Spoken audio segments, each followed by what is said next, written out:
We're just good enough. They all won't give you a boy's grown-up.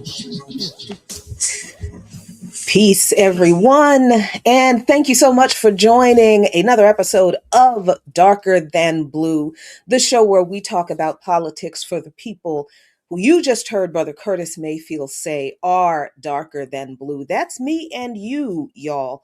Thank you so much for joining me on this gorgeous Friday spring afternoon, this beautiful Good Friday, if you observe, and I do. It is beautiful. I would rather be outside. I'm sure you would rather be outside, but I thank you for joining me today because I'm really, really excited that I finally get to have this conversation about something I just experienced. Just came back from Venezuela a few weeks ago, just last month, and was able to see what happened in Venezuela. With my own eyes and talk to the people of Venezuela with my own mouth and hear what they had to say with my own ears. And as time has gone and we have seen the news being reported by the US about Venezuela, a lot of it's been a little suspicious, at least to me. So I really wanted to not just convey what I saw and heard and learned. I really wanted somebody to come from Venezuela to talk to you about what is really happening in the country and what's really behind all of this. So let me stop talking and editorializing and introduce you to my comrade and dear friend, Christian Peak. Is it Peak or Pitch Ortiz, who is a youth militant for Cimarronage, for Cimarronage. You know what that is, y'all. A Bolivarian and a Chavista. Christian, thanks so much for joining me today. I'm so glad you're able to join us. Thank you, comrade. I'm very glad to be here. And yeah, the comrades call me Pitch. Pitch. Okay, cool. So how did we meet? This is, I think this is really great. How did we meet? And we actually have connections with somebody else on this platform that we found out when I got there. So how did we meet? Well, by being very literal, we met at the airport. Thanks to my current job, I am not representing that job in this moment. But yes, I do work at the Simon Bolivar Institute for Peace and Solidarity Amongst the People, which is a place of recognition of the struggles around the world for that beautiful brigade that the comrades did from different organizations from the US to come to Venezuela and see the reality for themselves. But before that, yes, we did have a connection, and that's my great comrade Nefta. Yep. Yes. Yep. So NETFA has been working with this organization and this young man for a while. And I did not know until I met him at the airport in Venezuela because he met the delegation. He was one of our guides and one of our translators. And we had fantastic conversation. Because, see, I've already talked about all of this with Christian, everything that I'm going to talk to you about today. And the thing that happened Yeah. was, this is why you can't trust technology all of the time. I had my phone and I actually recorded a short interview with you, Christian, but something happened with the phone where the interview actually didn't record. So I said, you know Wow. what? Okay, fine. Let's just have it back. Let's just have him on. Um, so that is what we did. So let's get into this conversation.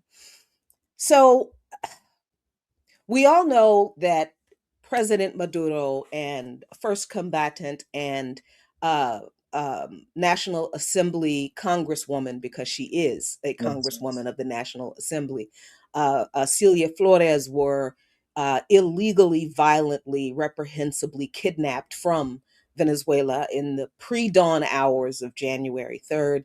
They are still in being held hostage by the United States government in New York City. We just had a pretty large demonstration in front of the detention center on the 28th, on February 28th, 6th, I think it was the 26th, when they were when they appeared before court. The U.S. government has denied the Venezuelan government the ability to pay for the attorneys for Yeah. Maduro and Flores, which is unprecedented because allegedly in this country, under this system, you're supposed to have the right to have legal representation. So Mm. how a case can go forward in U.S. courts based on, pun not intended, but fabricated, let me not say the other word, fabricated charges. But now without legal representation, how that's going to happen, I don't know. And also, there is the issue of the fact that the charges are bogus. They've already fallen apart. Yes. This so-called gang that he was supposed to be ahead of was a made-up thing. So all of this is made up, but they're still being detained. And I'm seeing folks on the chat say that there's an echo on your end. So I'm not sure if you can adjust something there. But now, since we have watch this play out, and we know that the U.S. government are in Venezuela. There are quote unquote negotiations going on between the U.S. government and its representatives and the interim president, Delcy Rodriguez. And the U.S. is reporting a lot of strange things, or I should say, they're reporting on things in a strange way, in a way that makes it seem like Delcy Rodriguez is coordinating and complying with the US government, which kind of makes it seem like regime change has happened. So I wanted to talk to you, someone in Venezuela, someone who is a Chavista, someone who is a strong supporter of the Bolivarian government and is certainly in the country seeing what's going on, knowing what's going on far more than we do. I figured, let me stop with the conjecture and let's talk about this. So, what is going on with the U.S. government in talks with uh, uh, Delcy Rodriguez? What is the U.S. doing? What are you all being told? What's going on in Venezuela right now, Christian? Okay, I hope you can hear me better. But yes, it is an issue that might seem extremely complex to explain. But you definitely need to understand first of all the Venezuelan constitution. Second of all, what it means to negotiate. It is no joke that we are negotiating with the empire, with that country of the global north that has the biggest military budget in the world. We have to understand how the negotiation, and I think there's a great division that Humberto Gonzalez does, that is constituent power and power that is constituted. So, el poder constituido, that power that is already uh, in constitution, is the government, and constituent power is the people. In Venezuela, thanks to the 1999 constitution, we believe in participative protagonic democracy. This means that everyone is a part of the construction of the Bolivarian revolutionary project. And we understand that the decisions that our head of state is doing is all of the decisions necessary for negotiation, while we, the people, sustain popular power, sustain the Bolivarian principle, sustain everything that is ours. And there is a great letter that I recommend. If I'm not mistaken, it is from the year 1825 by Simón Bolívar to José Antonio José de Sucre, in which he explained how is it so important to understand negotiation at the risk of two people. He says to Sucre, because in this moment the Saint Alliance with France on its head was threatening to invade Venezuela. So he says to Sucre, you need to negotiate with these people. And if necessary, you need to understand that negotiation is a conflict in which the two parts are at risk and in which negotiating will be always better than war. This is what the Bolivarian doctrine proposes. We need to understand that this conflict is not just, or of course, the US is interested in our resources. There is no doubt of that. And also at its core, it is the conflict between the Monroe Doctrine, and the doctrine of Simón Bolivar, the Bolivarian doctrine. That is what's going on. Just right now, that in 26th of June, we're going to turn 200 years of the Amphictyonic Congress of Panama. Such a beautiful project of the Union of Nations under republics, non-monarchical, that proposed to have a common agenda for the continent, the first time in the history of humanity. Way before the UN. That's what Bolivar proposed. Who stopped it? Monroe. Monroe stopped it, thanks to Santander. This is what we're seeing nowadays. Venezuela has a proposal, the communal state in transition to socialism. We're fighting for that. That is the Bolivarian revolution. We have given more than 5 million homes to the people. We have given thousands of rights, universal education. We have some of the highest rates in the world of university students studying, and some of the lowest floating populations of high school students. We have given the fight for alphabetization was huge thanks to the Bolivarian Revolution. The amount of things the Bolivarian Revolution has done is countless, and it's thanks to the communal project. That is at the essence.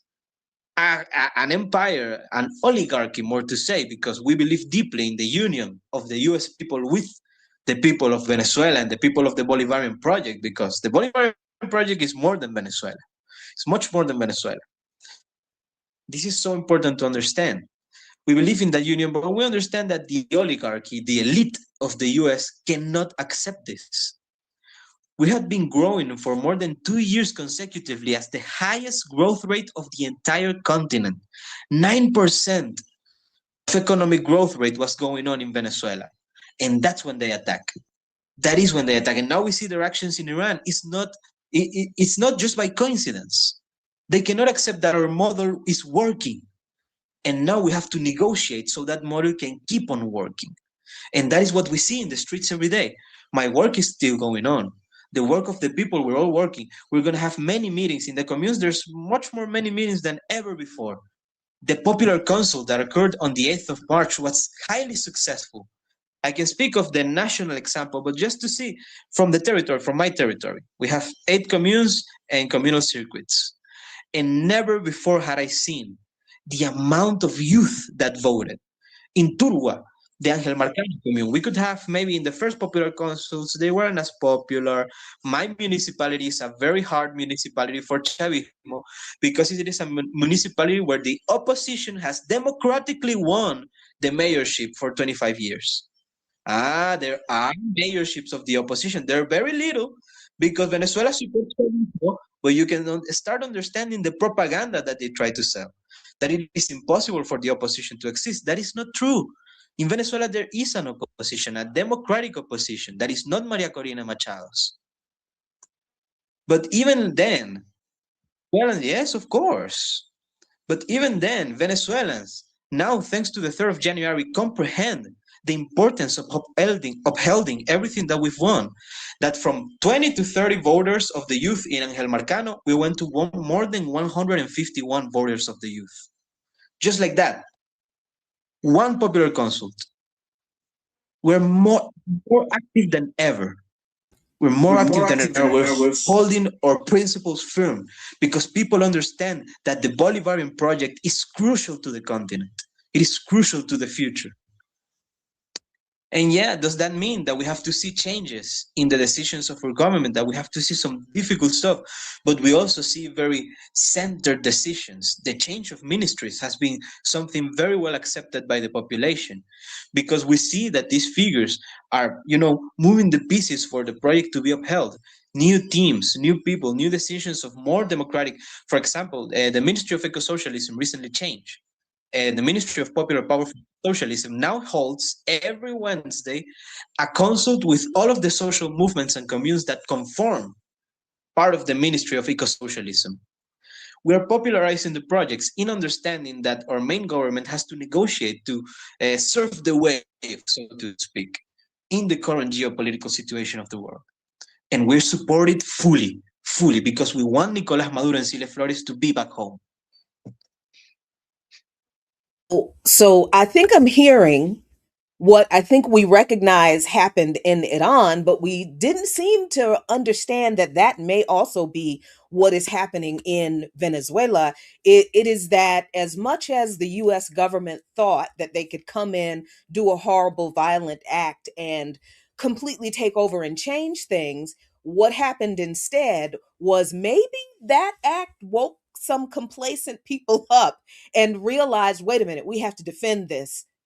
We have to defend this. This isn't a Yeah. foregone conclusion that we're going to be left alone. No, they have not left us. They haven't left us alone. We have to defend this, and we have to do it consciously and together. And now there is more cohesion in Venezuela. There is more complete solidarity. Even and I want to ask you about the right wing, because that was an interesting thing that you just said. We discovered when we went to Venezuela that the right wing had a unique response to the kidnapping, which I think gives a very interesting perspective on the right wing in Venezuela that we don't understand. So how did they respond to this horrible kidnapping in Venezuela, the right wing that is I'm not exactly sure what people in the US think the right wing is. We've seen how they act.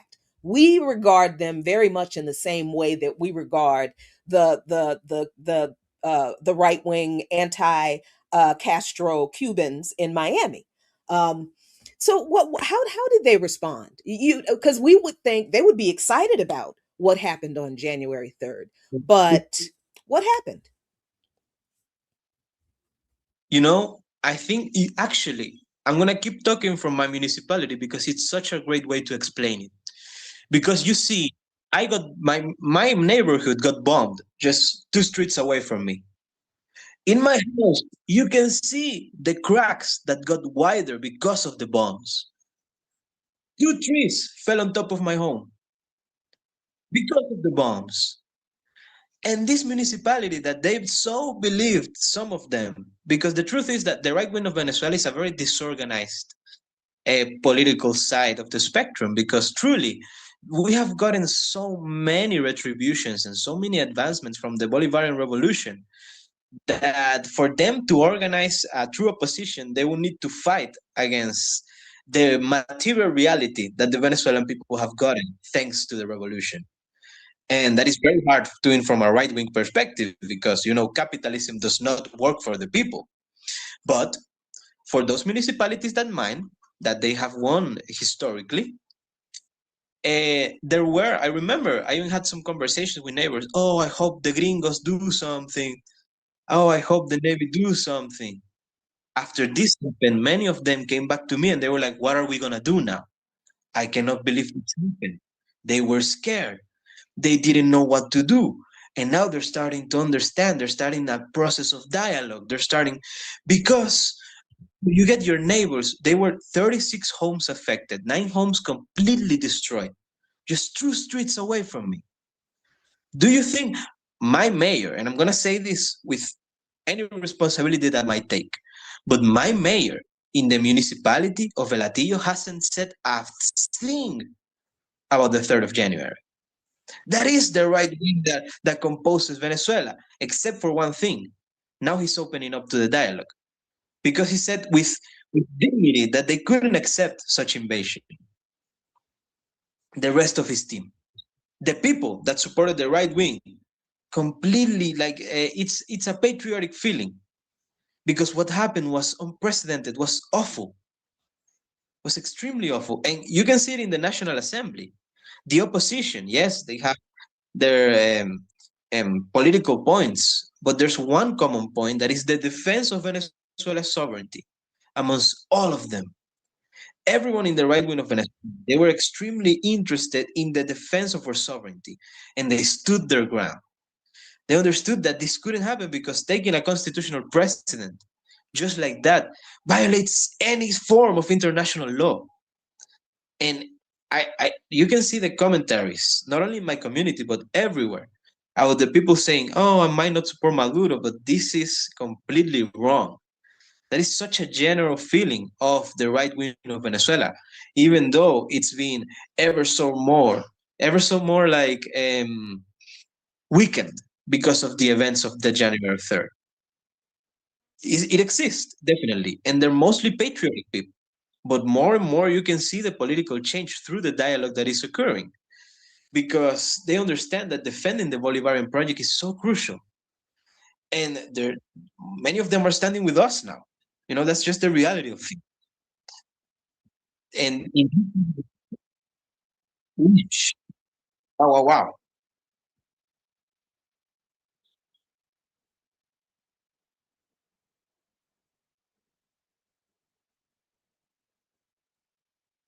Yes.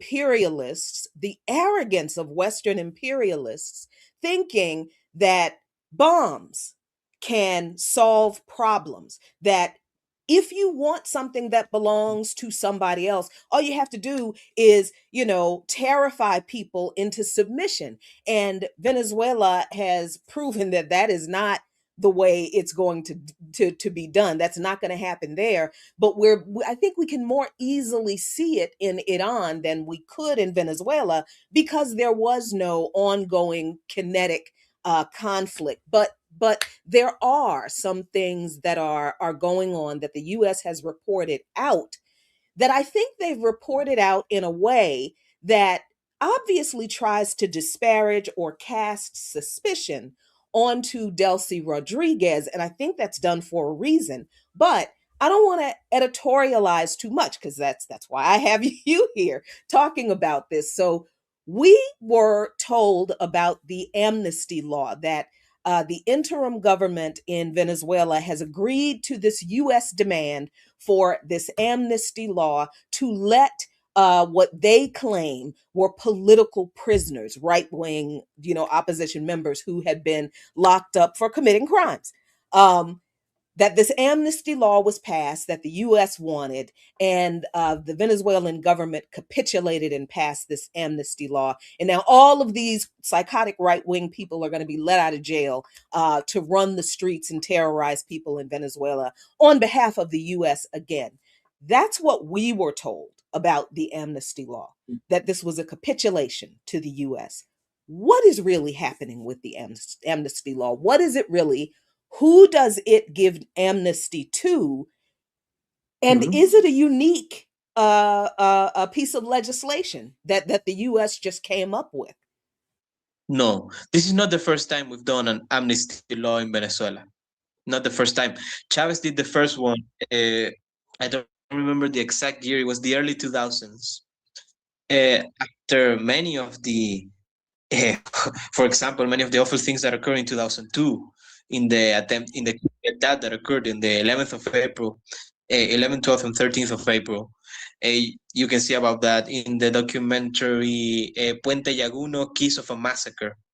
And then you can understand why the amnesty law occurred, because Chavez was a very forgiving person, even with everything that happened. And this is the same thing. Like Nicolas Maduro was talking about the importance of the process of reconciliation with the people that were being judicially processed since a while ago. Uh, this is not something that just occurred out of nowhere, and it is a very important thing. There's a great document that you can read in the PSUV International Telegram group, which has the English version about the amnesty law that is being led by Jorge Arreaza, in which you understand, first of all, the real numbers, because the true number of these supposed, and I'm going to say these huge air quotes, political prisoners were not the ones that the NGOs were saying. They were saying thousands and thousands and thousands. It was around 300 people. And then most of the people were in a judicial process, so being revised mm, by a judge, or in the process of the fiscalia, like with the papers. because of the acts that occurred within, especially the last presidential election. And I can say this with confidence because many comrades like myself got our lives threatened by and there were more. There were, if I'm not mistaken, it was more than 20 people murdered by the fascist right wing extremist opposition that was more so imposed in Venezuela by Maria Corina Machado, the hatred that they wanted to impose on our people. And these cases of murder are not under the amnesty law. Nothing about murder, drug trafficking, and there's many cases that are not in they cannot be appealed.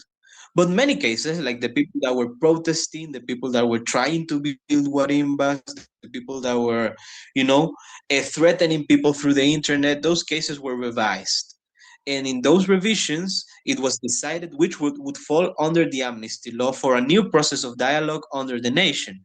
This is to understand the same process of dialogue that we need to have in the unity of patriotism. You know, I think that is a good correlation of strategy. Of course, this process comes from before. Just like I said, Nicolas Maduro talked about the importance of entering a process of dialogue with the opposition of Venezuela. Because, you know, we understand that a lot of these people are everyday working class people that get pushed to hatred thanks to cognitive warfare that is constantly falling on top of well, everywhere in the world, but especially on top of Venezuela through social media, through, you know, the denial of everything that of the revenue of the things that the revolution has accomplished. And what can be, it can be dangerous minorities, many of them that were out trying to, you know, build the same narratives into reality. We are now trying to open a dialogue process with them. And this is something that we saw as crucial from way before. We understood that the revolution has to be for everyone. The revolution, the Bolivarian project, is a project of not just a nation of nations, like Bolivar said. And this means um, fighting back cognitive warfare, opening a process of dialogue with these people that did not commit violent crimes, but that were part of the, the attempt of violence during the last presidential elections, and, you know, a new chance for a bigger process of the defense of our sovereignty that is now very needed in the country. So, what we believe is just a blanket. Well, no, let me say this. What we believe the US government did, because a lot of people believe that this amnesty law did what Donald Trump did when he pardoned all of the January 6th people who were locked up, who were, you know, went to trial and were found guilty and put in prison. He pardoned all those people along with a bunch of other just very rich criminals. So that's what people here were kind of thinking the amnesty law would do in Venezuela, and that every member of the right wing, regardless of what they did, even the ones who literally set people on fire and burned them alive, the people are thinking that that's what the amnesty law does. It lets those people out, and that is absolutely not true at all. And Mm. wasn't the first time. This is not the first time an amnesty law has been passed in Venezuela. And listen, I would I do it? Were I the leader of a country? Everybody who knows me would say no. Jacqueline would never do that because Jacqueline is petty and vindictive. But this is why I am not the leader of a country, and I probably shouldn't be. So I'm happy to hear that truly cooler heads, much more disciplined and strategically mature people are in charge of the Bolivarian revolution. That makes me happy, and it's great to to to to to confirm that our fears about that particular news are they're misplaced. So recently, we Mm. get another piece of news about allegedly Delcy Rodriguez having sanctions removed. The US government, I guess, removed sanctions that were imposed against her. Um, and Mhm. and of course, the way that was reported was just to make it seem that, okay, this is a reward for Delcy Rodriguez playing nice with the US government, which seems like she's betraying the Bolivarian revolution and she's about to turn Venezuela over to the US government, if not all of the Venezuelan oil. What is really happening there? Okay, so in this case, I'm gonna be very clear. This is my opinion and analysis through the things that we can see and the documents that we can read. Of course, I'm not the head of state or any sort of importance, so I cannot tell you like, oh yeah, this is why we're doing this exactly. But I can give an analysis on what I see. There's a great documentation that you can search for online from the Anti-Blockade Observatorium of Venezuela. And also, this, if you want to hear about it, there's a great chapter that just released yesterday of a podcast called Outside of the Box, Fuera de la Caja, of the Francisco de Miranda Front, with William Castillo, who is the president of the Anti-Blockade Observatorium, that speaks specifically about sanctions, about Venezuelan sanctions, and what we call MCUs, coercive unilateral measurements. And you have to understand deeply that just Delcy Rodriguez said it herself. We expect that this is a step towards eliminating coercive unilateral measurements against Venezuela to keep on building the necessary relations for the future. The fact that they only released the sanctions against the figure of Delcy Rodriguez, I think it's even more of a cognitive warfare move to try and make it seem like the alleged things that they used to say. Oh, Nicolas Maduro has 1,000,000 kilograms of gold saved up in a little island on the north of I don't know where. They always said stuff like, oh, Delcy Rodriguez has 1,000,000 houses in some country. And this is the narrative that they wanted to impose on Venezuela to delegitimize ¿cómo se dice? To delegitimize the feat of perhaps Delegitimize, Bolivarian yes. revolution. And it was to make it seem like the Bolivarian revolution was not a project of the people and popular power, but a project of individuals that took power by force. This was the narrative that they have imposed for how many years? They said that about Chavez. When the people couldn't deny, not even our right wing could deny the huge popular love that people have for Chavez, more than 4 days of the funeral from the amount of millions of people that came to see the tomb. Then they started saying it about Maduro. Then they start putting certain sanctions on people so they cannot make diplomatic moves, so they cannot be true representatives of the Bolivarian Revolution in the International Court of Law, in the places that were supposed to defend the international law. And now suddenly they take sanctions, but only of Delcy. Only of Delcy. That is part of trying to build the same narrative that is about heads of state that had all of these things. And I was like, oh, this is the little gift to you because now, thanks to the bountiful, plentiful US government, you, Delcy Rodriguez, will be able to have your little Willy Wonka golden ticket. Come on. Be for real. And Delcy said herself, we expect that this is a step into taking sanctions off Venezuela, because that is what truly matters. And I recommend deeply to read the documents on unilateral coercive measurements from William Castillo and the podcast Fuera de la Caja that explains it so perfectly, because it truly destroyed what we were trying to build, but we built it back up stronger than ever, and we're still doing so. So yeah, they can do those moves all they want, that they can try to sell us their narratives of cognitive warfare. We're just expecting that the negotiation keeps on going so we can soon see Venezuela without sanctions, so they can start seeing what the Bolivarian project truly is about. The truth is that I believed in this. I believe in this. Me. Picture this. The truth is that they constantly undermine the power of the people.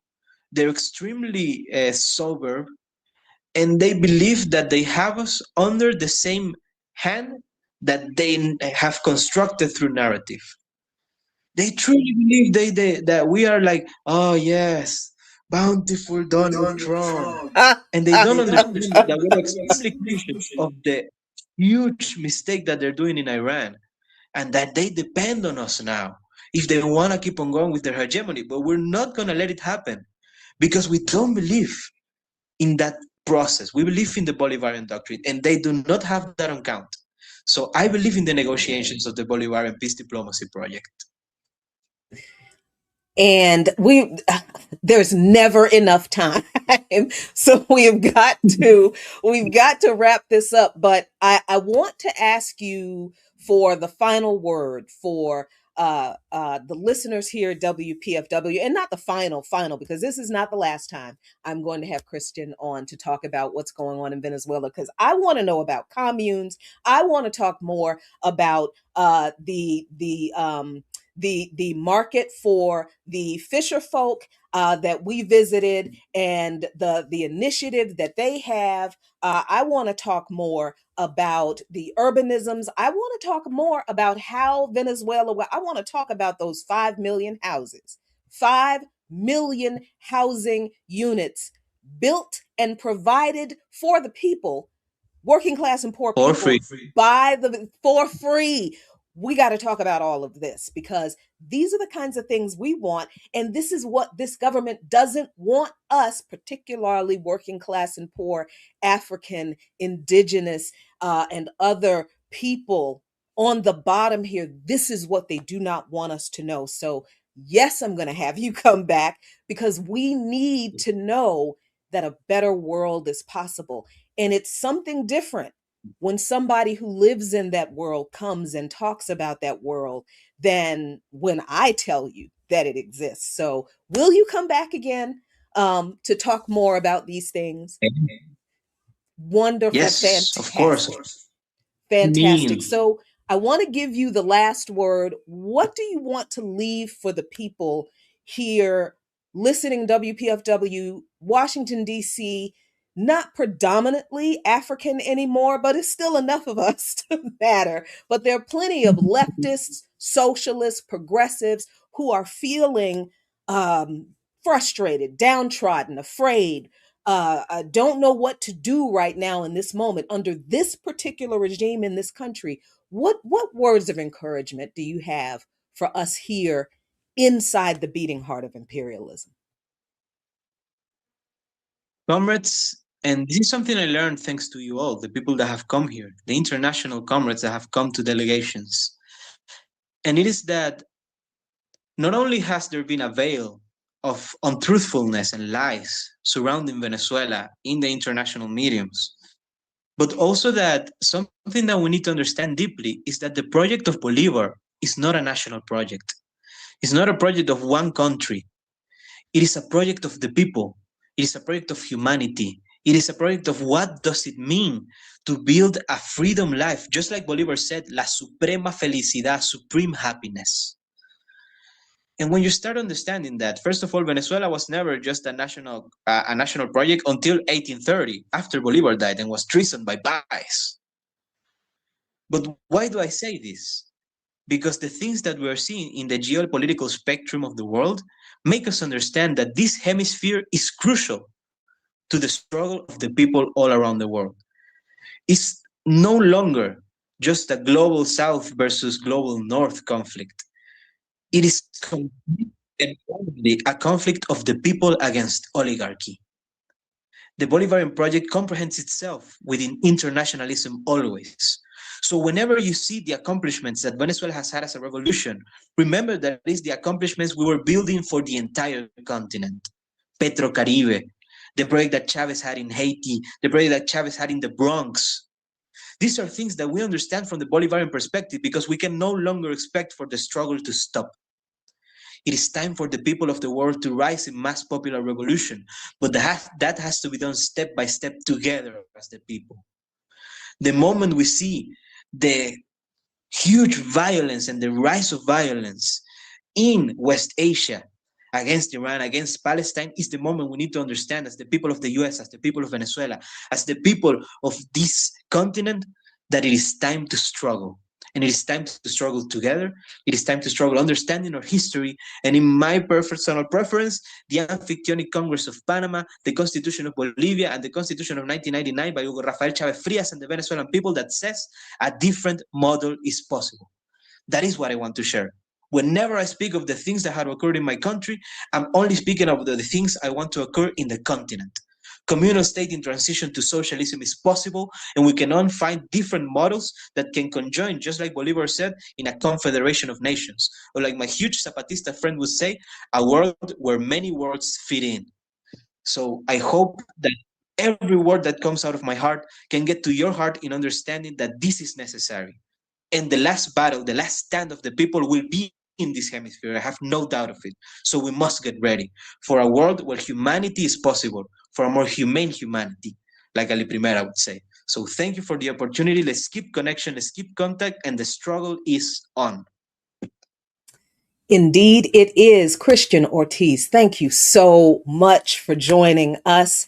We are out of time for this segment. So, you know what that means, dear friends and listeners. It is time. We're a little bit over time, but that's okay for a WPFW station break. So, engineer extraordinaire, what do we have on tap for the people today? Thanks, Christian.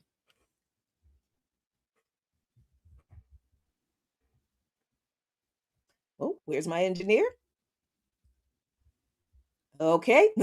I think my engineer is not ready for our station break, and that's okay. So let me show you what we have on tap this weekend. And let's see. Whoops. There we go.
Really giving me a problem. Here we go. I think. Why are you really just having a seriously hard time? There we go. All right. Sorry about the weird look. But I want to um, read this document to you so that you can see, or you can hear rather, what is actually being said. Because I'm sure we've all heard about the letter that was written from the president of Iran to the American people before Trump's crazy, unhinged, I don't know what he was talking about, don't make me talk about it speech last night, because it made no sense then, doesn't make any sense now, and it was a mess. But I want to read the letter that President of Iran, President Masoud Pezeshkian, wrote to the American people before Trump's speech. This is the full text of the letter. He says, "In the name of God, the compassionate, the merciful, to the people of the United States of America and to all those who, amid a flood of distortions and manufactured narratives, continue to seek the truth and aspire to a better life. Iran, by this very name, character, and identity, is one of the oldest continuous civilizations in human history. Despite its historical and geographical advantages at various times, Iran has never, in its modern history, chosen the path of aggression, expansion, colonialism, or domination. Even after enduring occupation, invasion, and sustained pressure from global powers, and despite possessing military superiority over many of its neighbors, Iran has never initiated war. Yet it has resolutely and bravely repelled those who have attacked it. The Iranian people harbor no enmity toward other nations, including the people of America, Europe, or neighboring countries. Excuse me, even in the face of repeated foreign interventions and pressures throughout their proud history, Iranians have consistently drawn a clear distinction between governments and the peoples they govern. This is deeply rooted. This is a deeply rooted principle in Iranian culture and collective consciousness, not a temporary political stance. For this reason, portraying Iran as a threat is neither consistent with historical reality nor with present day observable facts. Such a perception is the product of political and economic whims of the powerful. The need to manufacture an enemy in order to justify pressure, maintain military dominance, sustain the arms industry, and control strategic markets. In such an environment, if a threat does not exist, it is invented. Within this same framework, the United States has concentrated the largest number of its forces, bases, and military capabilities around Iran, a country that, at least since the founding of the United States, 250 years, has never initiated a war. Recent American aggressions launched from these very bases have demonstrated how threatening such a military presence truly is to Iran. Naturally, no country confronted with such conditions would forego strengthening its defensive capabilities. What Iran has done and continues to do is a measured response, grounded in legitimate self defense and by no means an initiation of war or aggression. Relations between Iran and the United States were not originally hostile, and early interactions between the Iranian and American people were not marred with hostility or tension. The turning point, however, was the 1953 coup d'etat, an illegal American intervention aimed at preventing the nationalization of Iran's own resources. The coup disrupted Iran's democratic process, reinstated dictatorship, and sowed deep mistrust among Iranians toward U.S. policies. The distrust deepened further with American support for the Shah's regime, its backing of Saddam Hussein during the imposed war of the 1980s, the imposition of the longest and most comprehensive sanctions, the coercive measures in modern history, and ultimately unprovoked military aggression, twice in the middle of negotiations against Iran. Yet all of these pressures have failed to weaken Iran. On the contrary, the country has grown stronger in many areas. Literacy rates have tripled from roughly 30% before the Islamic Revolution during the Shah's regime to over 90% today. Higher education has expanded dramatically. Significant advances have been achieved in modern technology. Healthcare services have improved, and infrastructure has developed at a pace and scale incomparable to the past. These are measurable, observable realities that stand independent of fabricated narratives. At the same time, the destructive and inhumane sanctions or impact of sanctions, war, and aggression on the lives of the resilient Iranian people must not be underestimated. The continuation of military aggression and recent bombings profoundly affect people's lives, attitudes, and perspectives. This reflects a fundamental human truth. When war inflicts irreparable harm on lives, homes, cities, and futures, people will not remain indifferent toward those responsible. This raises a fundamental question. Exactly which of the American people's interests are truly being served by this war? They're asking questions that too many of us are not.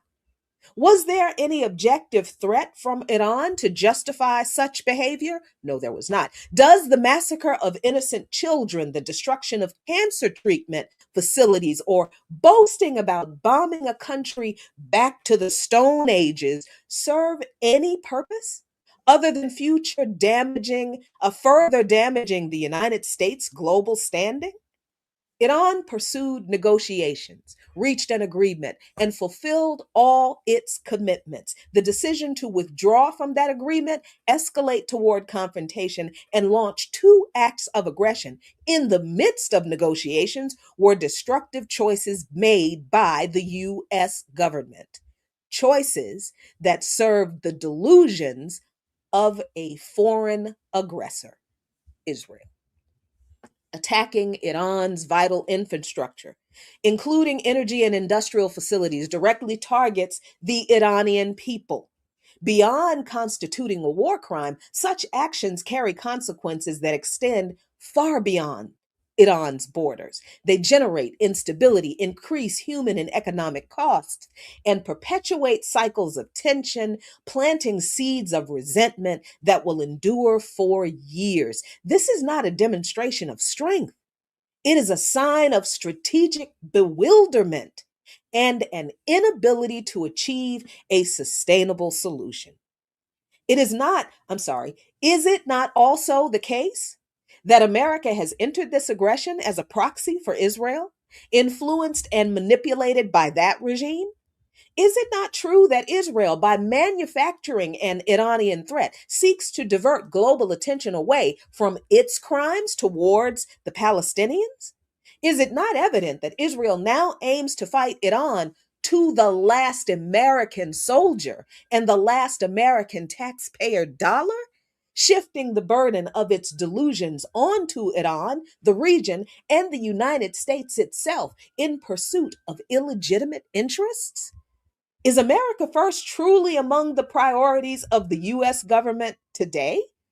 I invite you to look beyond the machinery of misinformation, an integral part of this aggression, and instead speak to those who have visited Iran. Observe the many accomplished Iranian immigrants educated in Iran who now teach and conduct research at the world's most prestigious universities or contribute to the most advanced technology firms in the West. Do these realities align with the distortions you are being told about Iran and its people? Today, President Pekezian says, the world stands at a crossroads.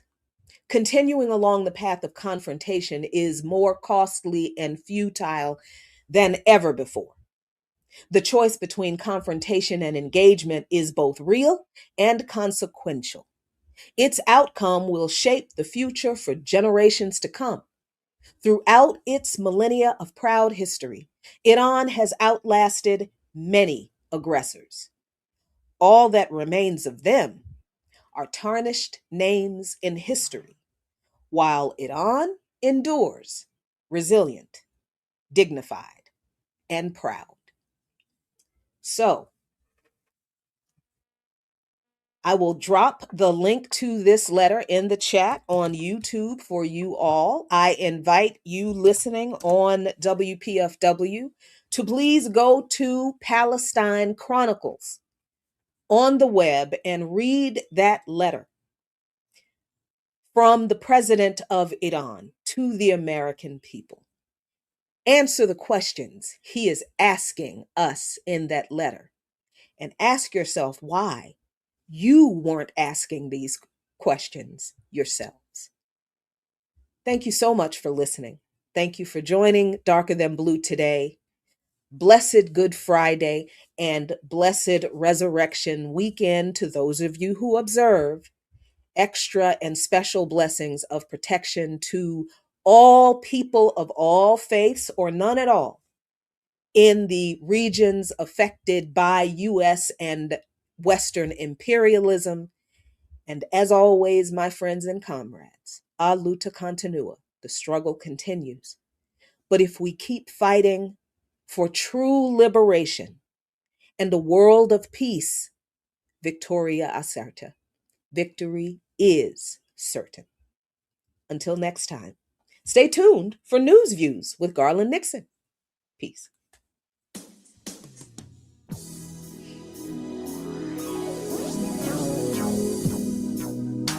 We people who are darker than blue. See you, Jacqueline. Thank you. And let what All right. I see you in the chat. You think I'm not going to cuss on Good Friday? Really? Let me turn off this Zoom. Because, man, these people's be pissing me off around here. Oh Lord, I don't know. I don't know what the hell to say about all of the Venezuela is on fire. Delcy Rodriguez is selling the people out, and Delcy is she's an agent of the U.S. and they didn't change the regime. And the man, shut the fuck up. Shut up.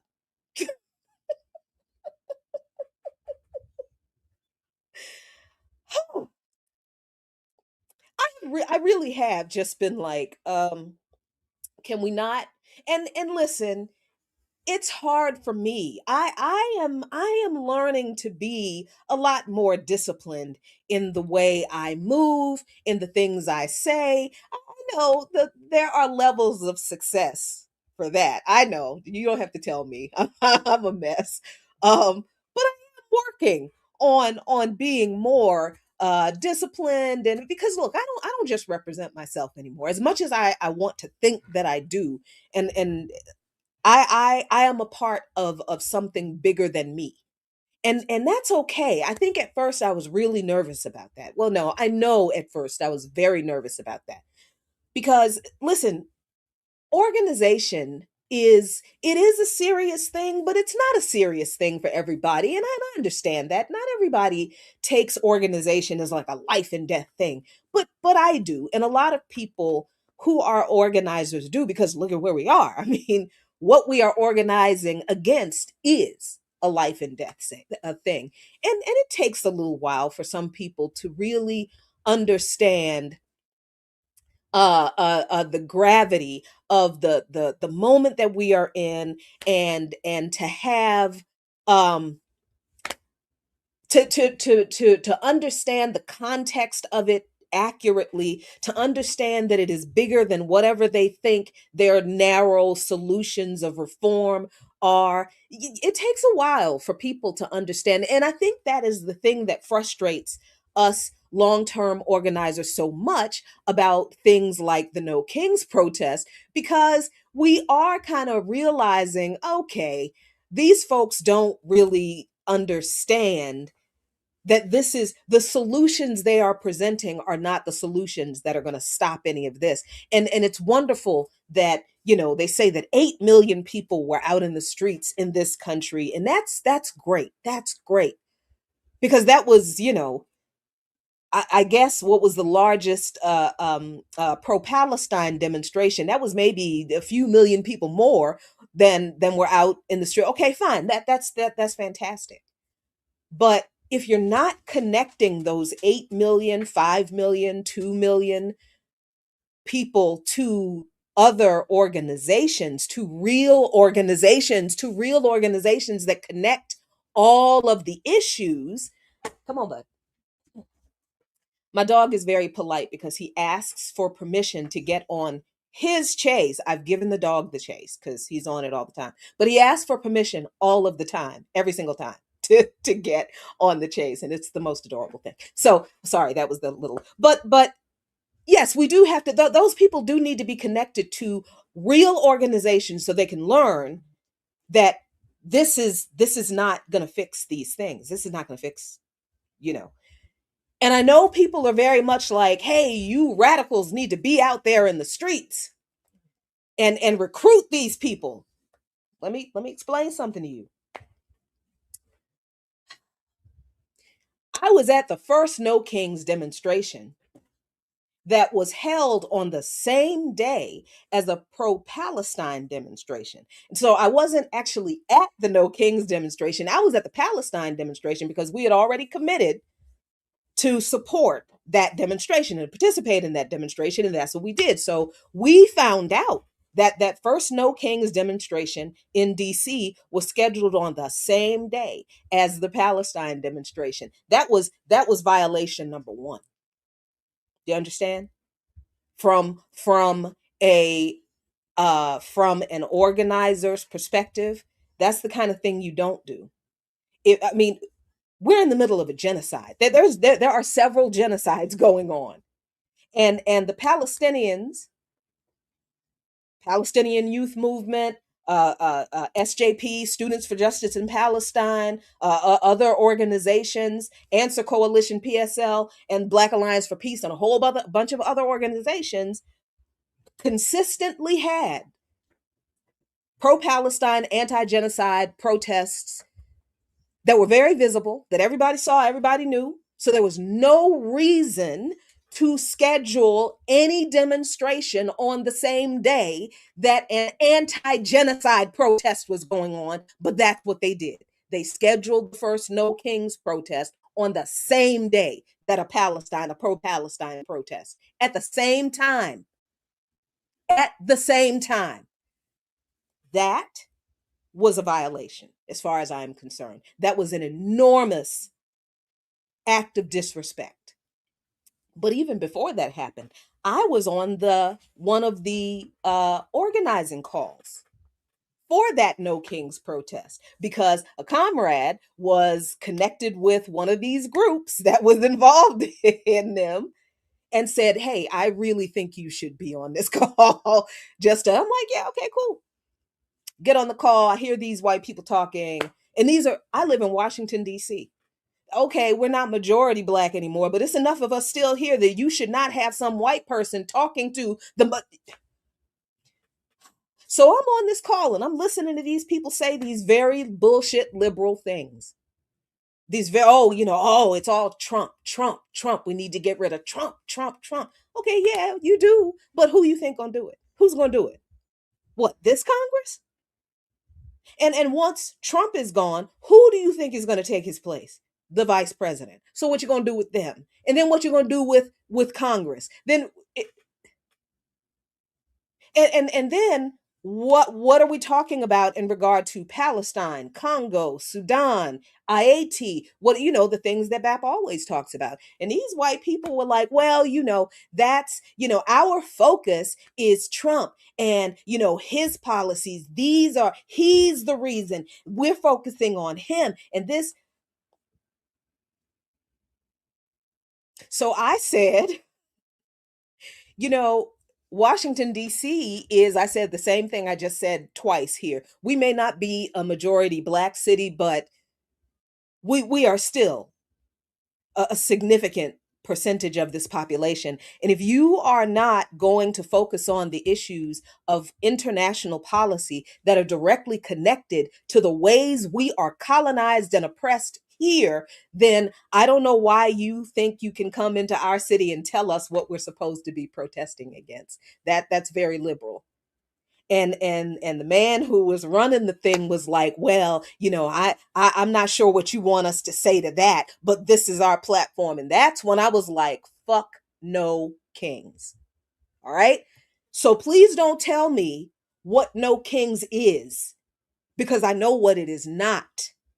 And I know from firsthand. See, people always think I just be saying shit. I don't generally say anything about anybody or anything unless I absolutely do know what the fuck I'm talking about.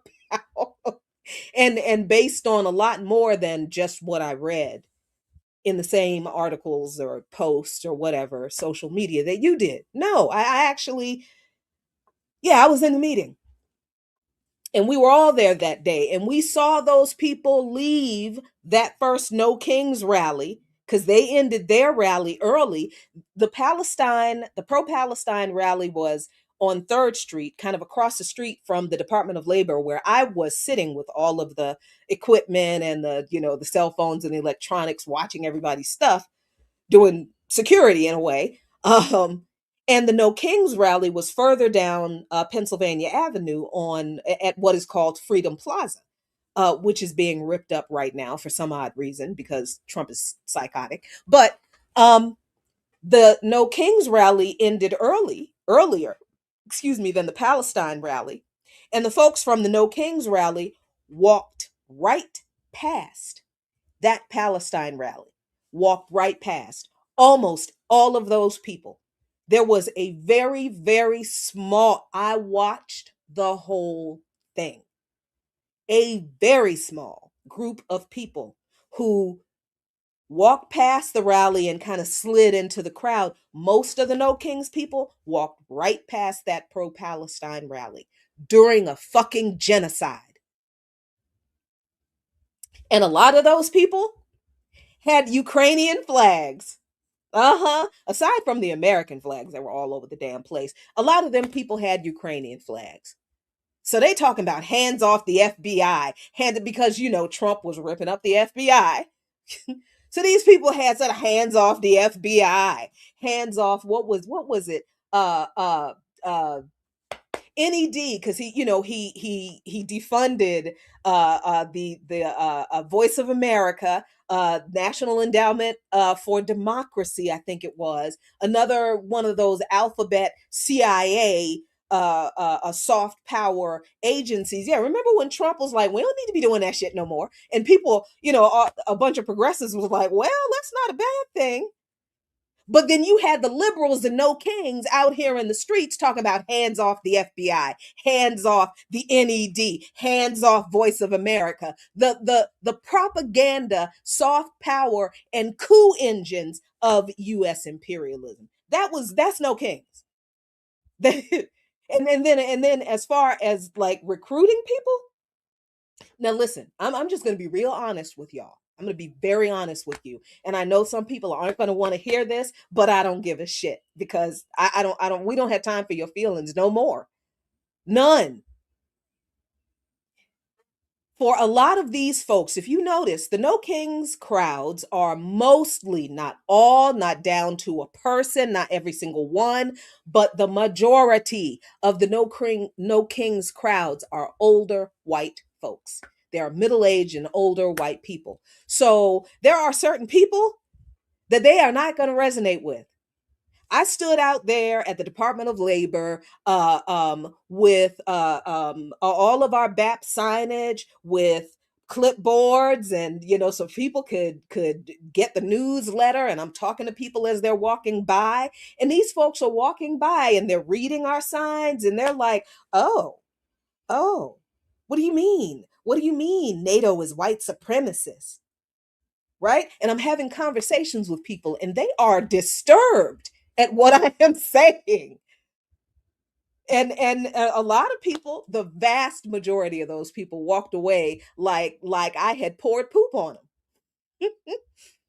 Like the French do when they get pissed off and the farmers spray the government buildings with shit if they don't get their way.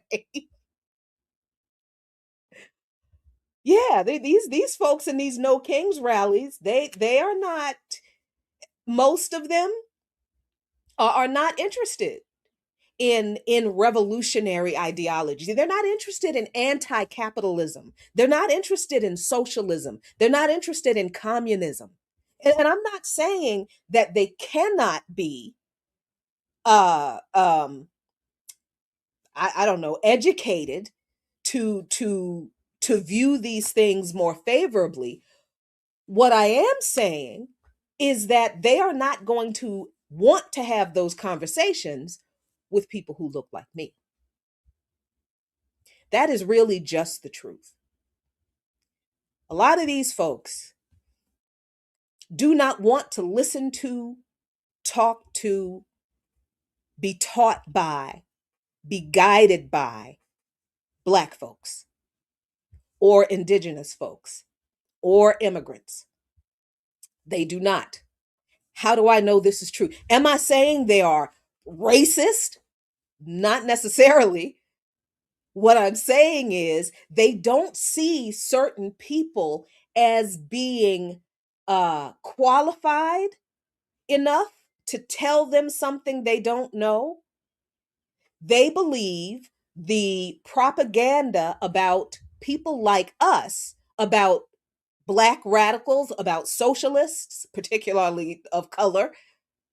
They believe the anti-communist, the anti-American, the enemy within rhetoric that this government and this system has created and used against us throughout the history of organizing in this country.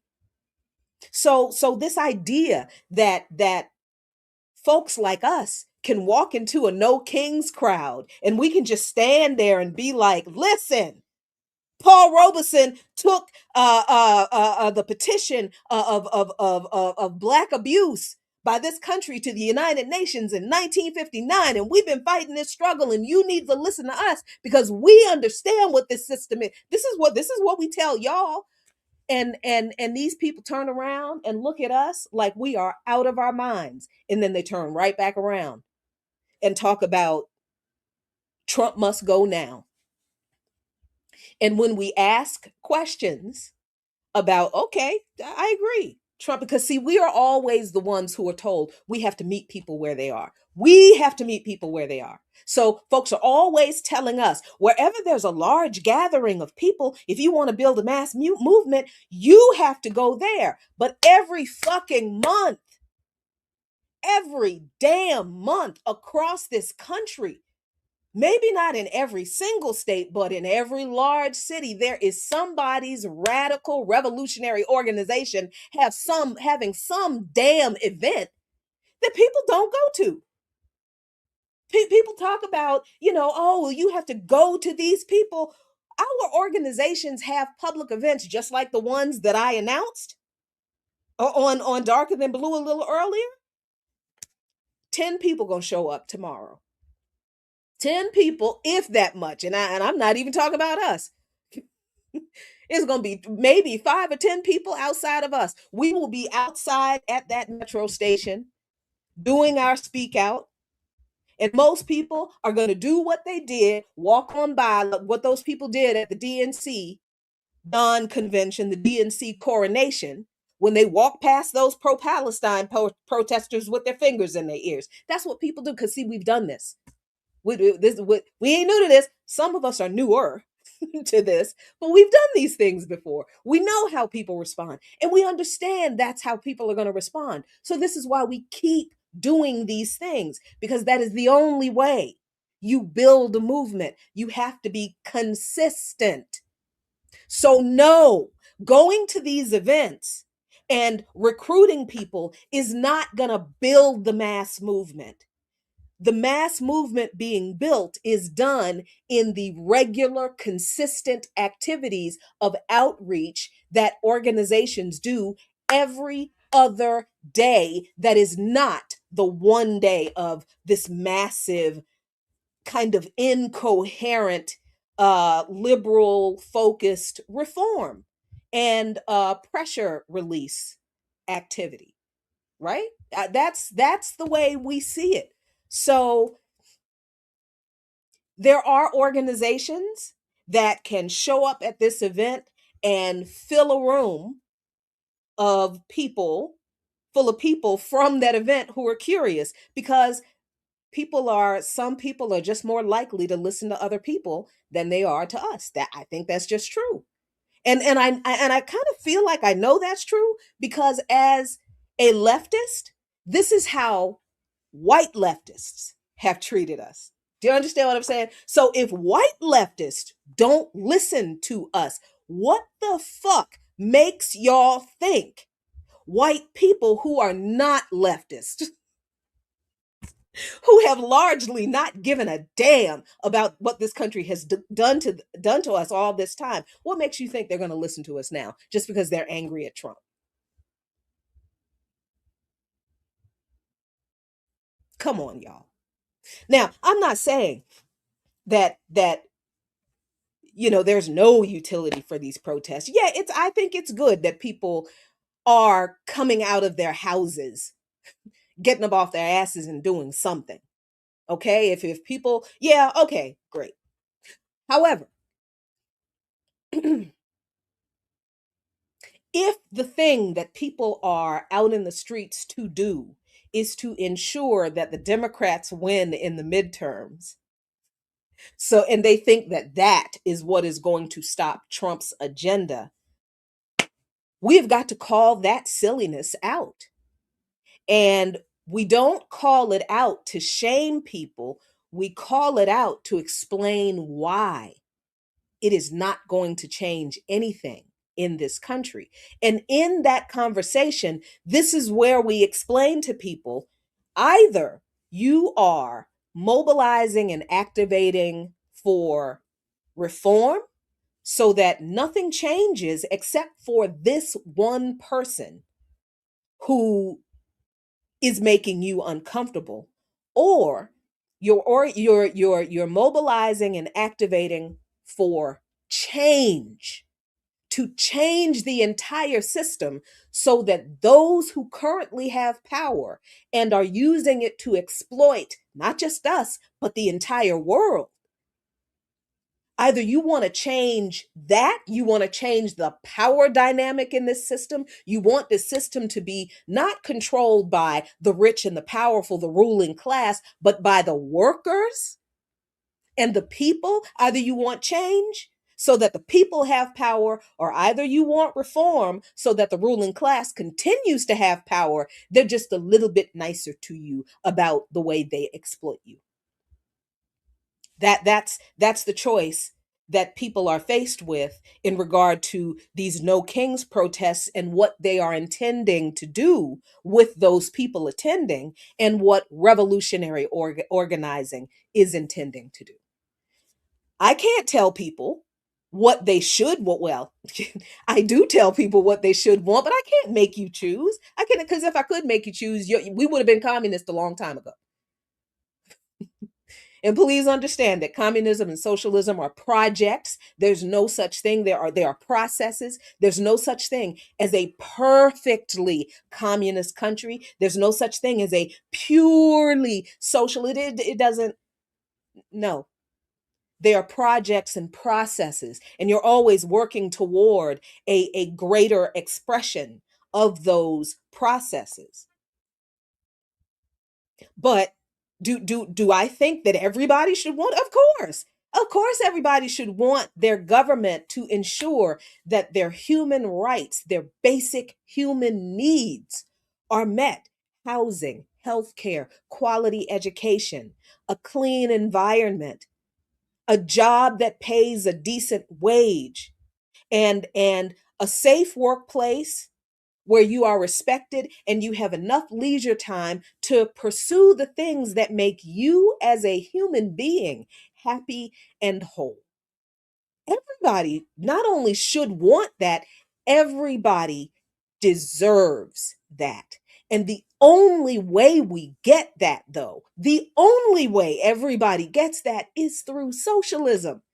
Capitalism is not designed to do that for anybody except the ruling class.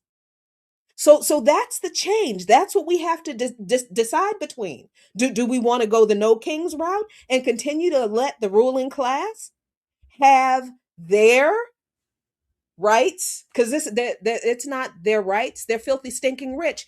They own all the money and the means of production, and us. Because while we may not be enslaved in the chattel sense, we are now wage slaves. We must sell our labor in order to survive, in order to be able to have a roof over our head. We have to sell our labor in order to be able to afford food. We have to sell our labor in order to be able to afford to go to a doctor. We have to sell our labor in order to afford sending our children or ourselves to school. In order for human beings to survive, every human being needs housing, food, clean water, and healthcare when they're sick. Everyone deserves that. But these things are commodified in a capitalist system. So the rich don't need to have those things guaranteed for them. They can afford them. The only way the non-rich gets those things is if we take power, if the dictatorship is flipped from a dictatorship of the ruling class, a dictatorship of the capitalists, a fascist dictatorship, which is what this country is now and always has been. It has to be flipped to a dictatorship of the proletariat, a dictatorship of the people. This is why I don't like these imperialists calling these socialist leaders dictators. No, the leader isn't dictator. The leader isn't a dictator. The people are the dictators. The people, the government is dictated to by the people. That's what that means. The government in Venezuela, the government in Cuba, the government in Nicaragua, the government in China.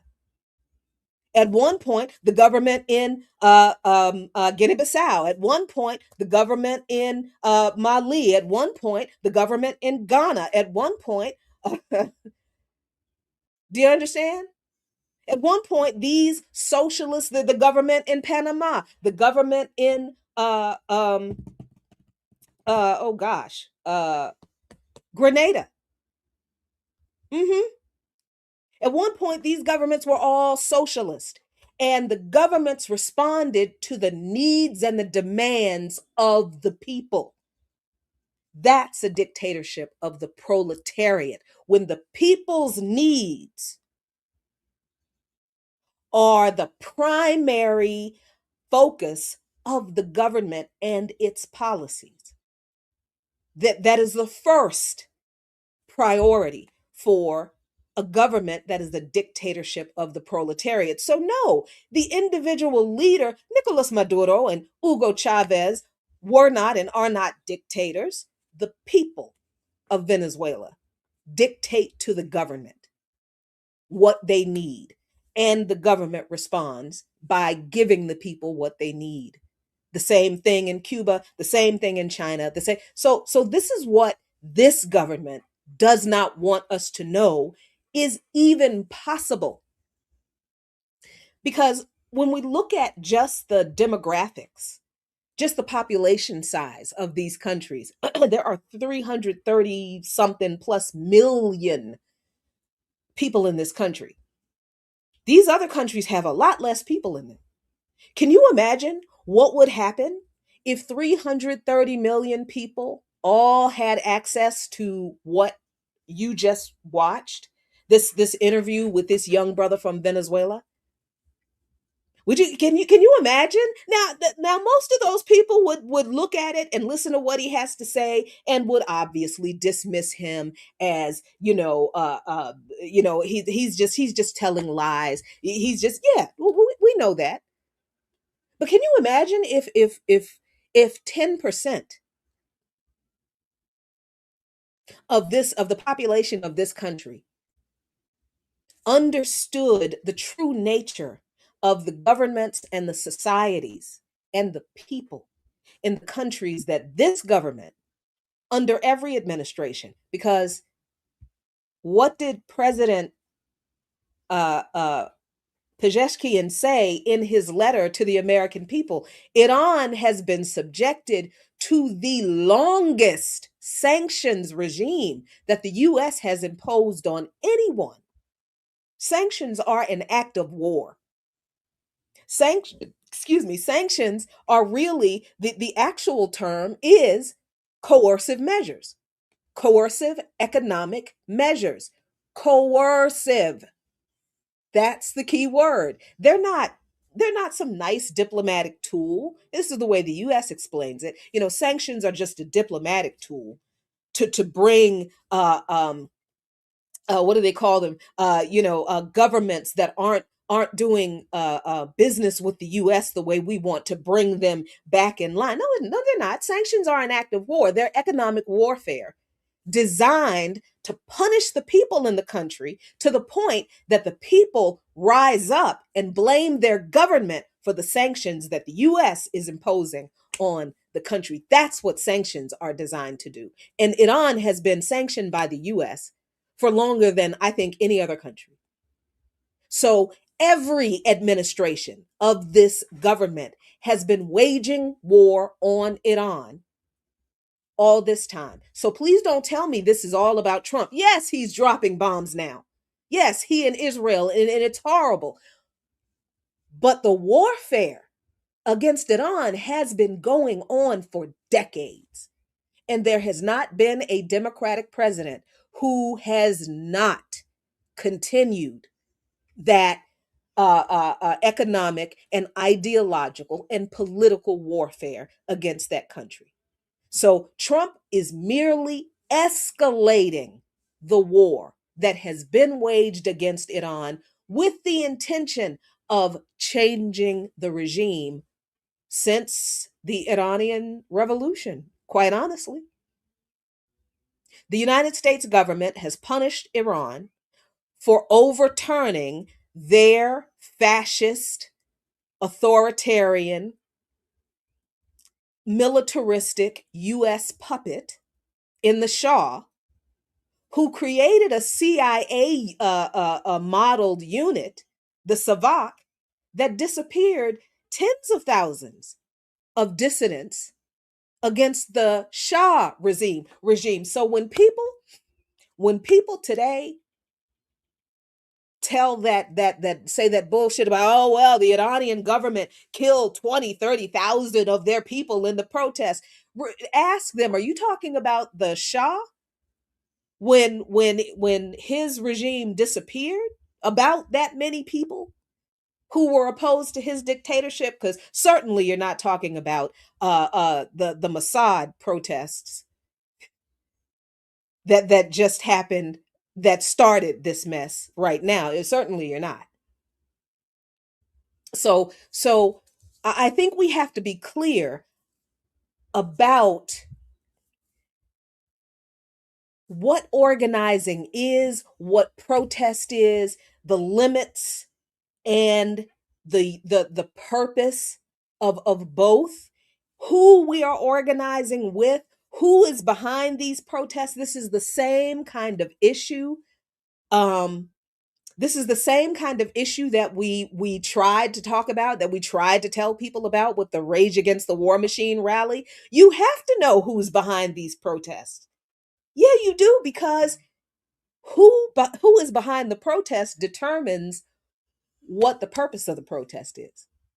And if you are engaged in a protest that is being organized and sponsored by a bunch of people whose political um whose politics are anchored in the Democratic Party, whose politics are anchored in returning Congress to Democrat control, returning the White House to Democrat control, right? If your protest is organized and sponsored by people who are asking you to sign on to a database so you can get on the listserv for the Democratic Party so they can send you emails to ask you for money to contribute to the Democratic midterm election campaigns, you should know that. You should know that those protests are designed to serve that purpose. Doesn't matter what kind of signs you have. If you and a bunch of people went out there with Palestine flag, fantastic. The organizers of No Kings don't give a shit. They are not going to say anything from the stage about Palestine. And if there are some locations where there were No Kings protests where people did, that's fantastic and that's wonderful. You have to understand, though, that the national apparatus of No Kings is not going to take up that issue. And that should be a problem for you. Because if they're not going to take up that issue, then they're probably not going to take up Congo, Sudan, Haiti, because these are things that Democrats, they're in support of.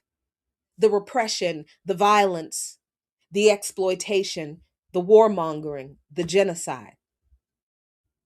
I'm not sure why people would want to be a part of anything that a political party that mocked anti-genocide protesters and their coronated nominee, because ain't nobody vote for her, promised that she would continue funding that genocide. I don't know why people would want to be involved in a demonstration that is organized by entities that are a part of that political party. But you have to know that's who these people are. Because if that is who these people are, then what they're doing is getting you to go along with their agenda, right? That's what it is. And it's kind of hard to have this conversation with people, because you don't want to come off as if you are shaming people for not understanding. But it kind of doesn't matter how you explain it. People are just going to take it that way anyway. So you just have to tell the truth, no matter how people accept it. And that's something that I've had to accept, because the response that people have when you try to explain these things to them is never nice. You get accused of all kinds of things. People get really personal, and it can be kind of hard. But look, the truth is the truth. You ain't gonna change nothing through these No Kings protests. It's fantastic that this many people got out into the streets. I would just like to raise that if you could do this for No Kings, you can do this for everything else that is going on in your community. You need to find out what else is going on in your community. You need to get involved with these small, Black-led, Indigenous-led, immigrant-led organizations, socialist, communist, anti-imperialist, anti-capitalist, international solidarity-focused organizations in your communities or close enough to you so you can get to them. And you need to either support them with your resources if you can, or show the fuck up. Support them with your feet like you did No Kings. And you don't have to go every week if they have a weekly event. You don't have to go every month if they have a monthly event, but support them. You will learn something and they will get your support. They will grow. That is how societies are changed.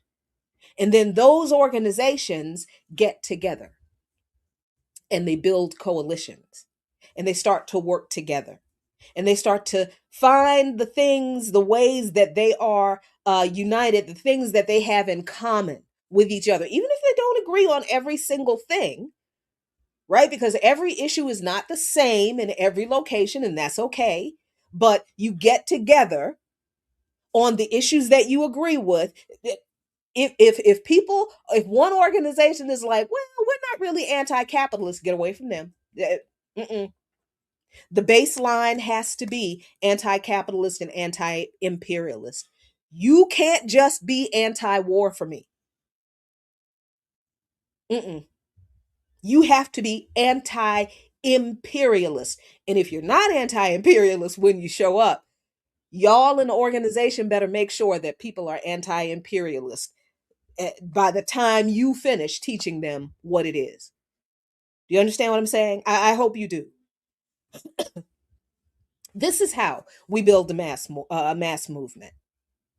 And I'm not saying this from experience because I've never done this before. I'm not sitting here telling you this because I've lived all this long and I've lived through the Black Power movement. I'm 58. I know I was 2 when this stuff was going on. No, but I read. I learn the history. And I don't just read about the history of struggle and liberation and organizing in this country. I read about the history of successful organizing and successful revolutions in other countries. And I haven't read everything. I'm still learning. But this is how these revolutions happened. The people got together, the people talked to each other, people held public forums, and people came and they learned and they read together. They understood the material conditions together. They learned the history together. They talked about what kind of society they want outside of this thing they're fighting right now together. And then those groups of people got together with other groups of people in other areas of the city, in other areas of the country, got together based on what they agree with, and they replicated the whole thing until they built a revolution. They planned, they strategized, and then they moved and they mobilized as one. And the thing about revolution it is the frustrating thing. You can't plan when it's time for the revolution to kick off. You can never plan because, I mean, look at this. Look at all of this that's going on in this country now. I mean, I kind of feel like if we had been organized, more organized, the bombing of Iran would have been the flashpoint. Really, the genocide in Palestine, in Gaza, should have been the flashpoint. Honestly, the exploitation in Congo, and the child slavery and the slave labor in Congo, that should have been the touch. Hell, Libya should have been the touch point, but it wasn't. It wasn't. And I also have to understand that the material, the historical, and the demographic conditions in this country are very different from those things in the countries that have had a successful revolution. The only difference, or the only country that may be similar in size, might be China. That's it. That's the only country I can think of with a population as big or bigger than this country that had a successful revolution. So yeah, learning how successful revolutions in different countries came about is vitally important to understanding how we build revolutionary consciousness and a revolutionary mass here. But the thing that I think we don't understand is that no revolution takes place without the development of revolutionary consciousness. And what is revolutionary consciousness? It is knowing your history. It is knowing that you are a colonized people. It is knowing that you live in the dictatorship of capital and the ruling class. It's knowing that you are not free.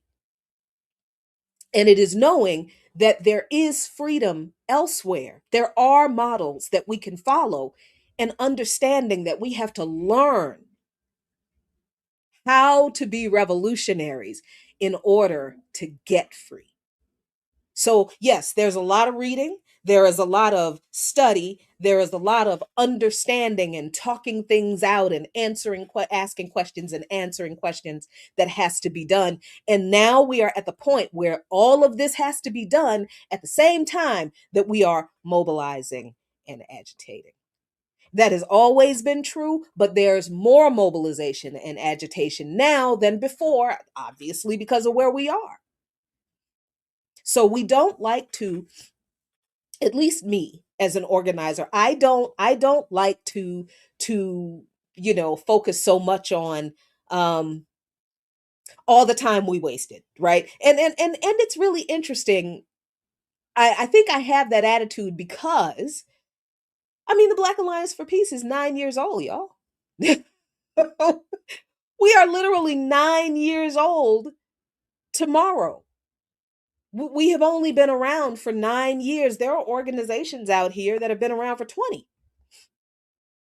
And yes, the people who started the Black Alliance for Peace did live through the Black Power movement. They did live through the civil rights movement and the leadership in the AARP. And yeah, our elders lived through this. But the formations we have today are also filled with young people who weren't around during that period of time. So we have organizations that are full of people who are learning exactly what I'm talking about right now.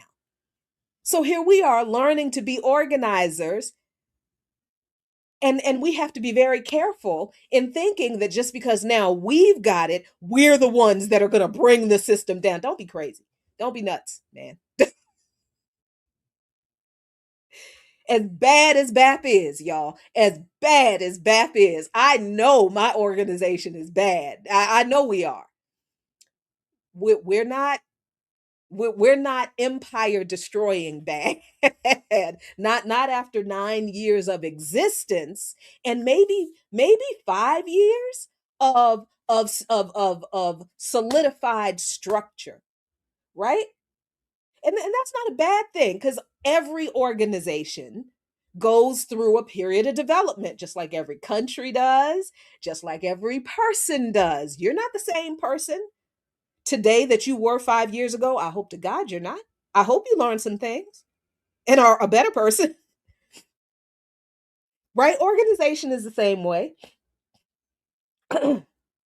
Every organization, every business, every whatever it is that exists goes through transition and maturity. Organization is the same. It shouldn't be the same as it was when you started 5 years later, right? So there's no way, as much as we do. I love my org, I do, and as much as we love the work that we do, and as much as I do think in some regards we are doing things that not a lot of people are doing. We are making connections that people are not making.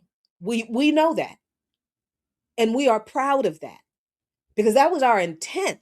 This is our idea of raising the consciousness of our people. We're bringing these issues of foreign policy, not just, to the United States, but we're bringing it right down your street. We're explaining to you personally, you, why genocide in Gaza matters to you, where you live, in your city, town, on your street. Right? And we are connecting our issues here with the way our cousins, our relatives around the world are being repressed in the same way. And how it's the same people do. Yeah, we're very proud of our work, but we understand we're a small section. We are a small part of the work that must be done to flip this dynamic in this country, to turn this dictatorship of capital, to turn this dictatorship of fascism into a dictatorship of the proletariat. There is no one organization that is going to carry that revolution out. So no organization should be out here with a big old ego Talking, we are the vanguard. Oh God. No. I'm not even sure that this country can really develop a vanguard. I don't know. I don't know. We'll see. But no, the BAP is a small part of this revolutionary process. And all we are doing is continuing the work that Dr. King, Malcolm, Ella Baker, Fannie Lou Hamer, W.E.B. Du Bois, Shirley Graham Du Bois, we are just Claudia Jones, we are just continuing their work. We're not reinventing the wheel. We're not doing anything new. We are just picking up the baton that our founders saw not a lot of people were picking up. But we are not the revolution because we are just one organization in a country of 330 million people. What y'all think 800 people can do? 800 people who do not own, and 800 give or take a few, 800 people who don't own any media outlet, 800 people that doesn't own the means of production, 800 people who are at the same whims or actually who are more vulnerable to government repression than most of you, because we out front, we outside. They know who we are. Y'all can sit safely at home and listen to us. We're outside. So we are getting picked off, the radical revolutionary organizations. So we need people to support the work that we are doing. And this idea that we have to run after people who are running after liberals, I can't take that no more, y'all. I can't take it no more. Because see, we have seen, I in particular have seen how that didn't work with the white progressives. And I saw how it didn't work with a whole lot of so-called white leftists who don't ever want to talk about racial issues. They don't want to talk about gender issues. They don't want to talk about trans issues. They don't really want to talk about immigration. So I'm like, what the hell do y'all want to talk about then? What are you fighting against if you don't want to talk about these issues that are the ways the empire oppress us in specific ways differently from the way they oppress you? If you don't want to talk about how we're oppressed too, what the fuck are you fighting for? Oh, your comfort. I get it. Okay. And then after you get what you want, then we'll deal with these other little issues that you don't really care about right now. That is the kind of stuff I have been told by white leftists and white progressives since 2016. Mm-hmm. So I don't want to hear anymore about, if you don't like no kings, you need to come and recruit to. No, you go recruit. You go recruit. We are going to continue to do what we're doing. We're going to continue to advertise and broadcast our work. We're going to continue to invite people to join us. We will go to demonstrations, sure. Yeah. Why not? Of course. We're going to be out there with our signage, but we are also realistic. So we keep our expectations where reality is. And we understand that this going to these liberal events cannot be the primary focus of our work. Because if we make that the thing we focus on the most, then we are going to miss all of the time that we should be dedicating to organizing our people. What y'all need to do, what white leftists and what white progressives need to do, if you're serious about whatever political ideology left of the Democratic Party that you claim you have, you need to be organizing those people. Stop telling racialized people that we are the ones who need to go chasing after the white liberals. No, we do not. That has been the history of organizing in this country the entire time, and it has never worked out well. When white people organize themselves, that is how it has to be done. Because you have to remember, people are still very, very indoctrinated. They may hate Trump, but they also still don't like other people who are not like them. They may not hate them. They may not want them to be treated the way Trump is treating them, but they also don't want to deal with whatever issues that we say we have because they think we're exaggerating. And they think the Democrats are doing enough. They're doing all that they can do, and we're just ungrateful. How much longer do you want us to subject ourselves to that shit? I'm not going to. I've been through enough. I am tired of being browbeaten by white people about why I'm complaining so much. I could live in another country. And if I hear one more person say, well, if you lived in Iran, you'd have to cover your head. I was married to a former imam. And I mean, Catholic nuns exist. So a scarf on my head is not that's okay. And so so yeah, I really am glad that Christian was able to come and talk to us about what's really going on in Venezuela. I always really prefer to have the people come tell you about what's going on there than to have me explain everything, even though I go to bring this news back. Um, and I really don't want people to take the criticism of the No Kings protests as criticism of people participating in the No Kings protests.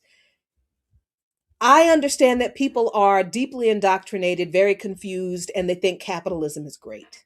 They just think that capitalism can be made a little bit nicer, like it was under the Democrats. People need to know what capitalism is. They need to be taught that socialism and communism are not what they have been taught they are. They need to be told and taught and understand the truth about capitalism.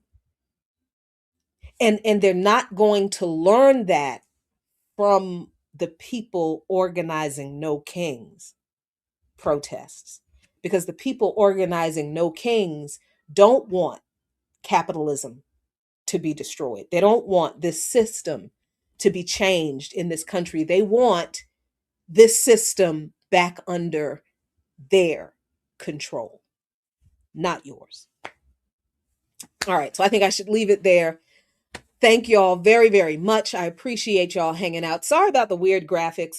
Every once in a while, everything goes great and then something goes wrong. I don't know. It's, that's the cost of being cost of being a solo flyer here on the interwebs. But happy anniversary, my beloved Black Alliance for Peace, all my comrades in the Black Alliance for Peace. Happy anniversary to the founders of this fantastic organization. We will continue doing the work until we can't anymore. Hopefully, see y'all out in the streets at the Shaw Metro Station tomorrow at 4 p.m. here in Washington, D.C. And for the rest of you all who will not be able to make it, we will see you next time. And yes, I am going to try to bring back Imprint on Imperialism. I'm not sure what night yet. I'm going to have to talk it over with the platform. But yeah, I think it's time to do that. Yeah. So have a great weekend, y'all. Thank you very much. Peace. Until next time.